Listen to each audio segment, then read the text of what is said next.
बिस्मिल्लाहिर्रहमानिर्रहीम। अस्सलाम वालेकुम। तो लास्ट लेक्चर में हमने फर्स्ट कंडीशनल सेंटेंस को स्टडी किया था। तो आज हम सेकंड कंडीशनल सेंटेंसेस को स्टडी करेंगे। तो पहले हमने इसकी डेफिनेशन देखते हैं। In the second conditional sentences we speculate about situations that will probably never happen at present और इन फ्यूचर।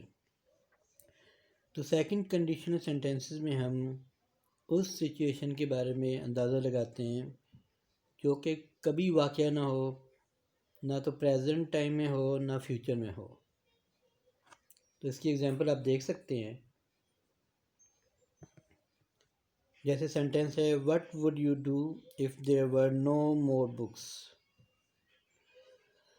तो इसका मीनिंग बनता है कि आप क्या करोगे अगर कोई किताबें ना हों,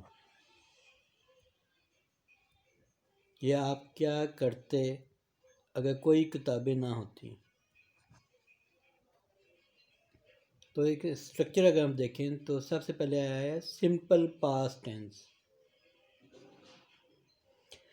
यानी जो इफ़ क्लॉज है उसके साथ आएगा सिंपल पास्ट टेंस, जैसे if there were no more books.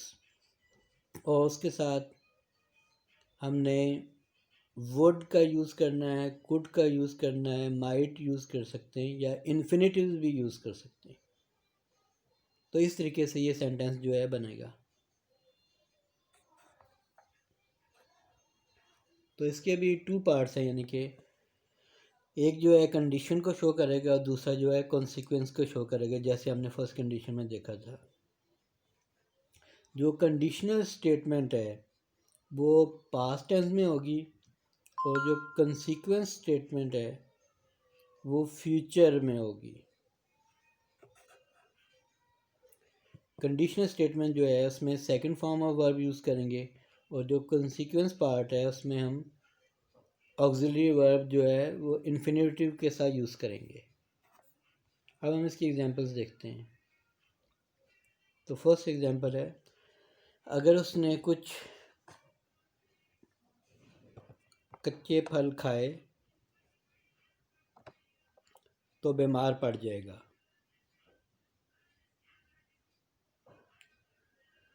अगर उसने कच्चे फल खाए, तो ये इफ स्टेटमेंट है, इसमें हम पास्ट इंडेफिनिट टेंस जो है यूज़ करेंगे।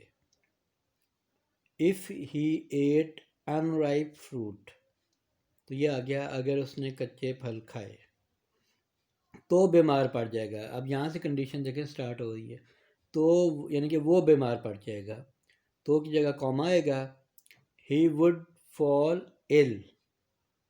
तो यहाँ पे हमने वुड यूज़ किया और वुड के साथ जो है फर्स्ट फॉर्म यूज़ की है, ही वुड फॉल इल।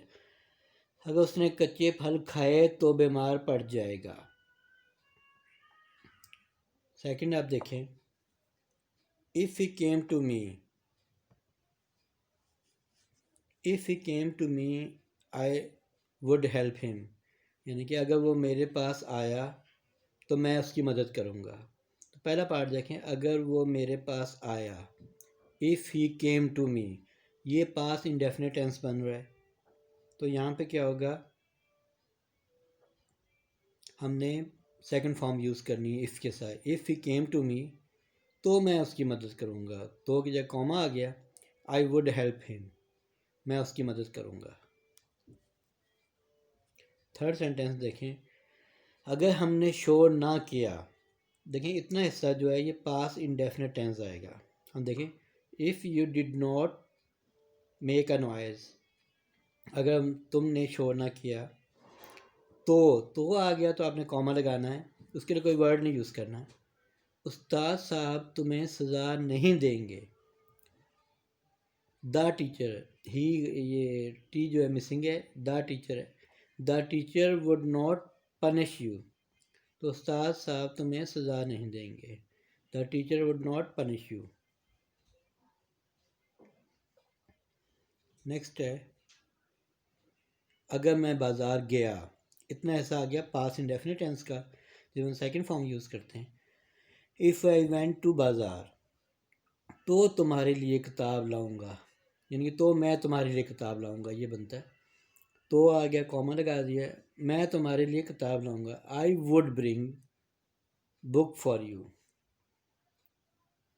ठीक है, इन सब में हमने वुड यूज़ करेंगे। तो कंडीशनल जब भी आएंगे तो हमने वुड का यूज़ करना है, अगर गा गे या गी वाली कंडीशन आ रही हो। नेक्स्ट देखें, अगर उन्होंने तुम्हें मालूमात दी, if they gave you information, अगर उन्होंने तुम्हें मालूमात दी, if they gave you information, इतना ऐसा आ गया पास इंडेफिनिट टेंस का। तो क्या तुम मुझे बताओगे, अभी इंट्रोगेटिव आ रहा है तो आपने वुड से स्टार्ट करना है, कॉमा के बाद would you share it with me, तो क्या तुम मुझे बताओगे या मेरे साथ उसको इश्तराक करोगे। तो would you share it with me या वुड यू टेल मी, इस तरह भी हो सकता है अगर कोई बात बताना है। तो ये थे कंडीशनल सेंटेंस जिसमें हमने इफ़ के साथ पास इंडेफिनिट टेंस क्लॉज जो है पास क्लॉज यूज़ करते हैं, और कॉमा के बाद हम जो कंडीशनल या रिजल्ट होता है उसके साथ हमने वर्ड कोड माइट में से कुछ यूज़ करना होता है। तो जिसमें गा गे गी वगैरह आएगा तो वहाँ पे हमने वुड यूज़ करना है। ठीक है, तो ये अब था सेकंड कंडीशनल सेंटेंसेस। इसके बाद हम थर्ड कंडीशनल सेंटेंसेस जो है स्टडी करेंगे, लेकिन नेक्स्ट वीडियो में। टेक केयर एंड अल्लाह हाफिज़।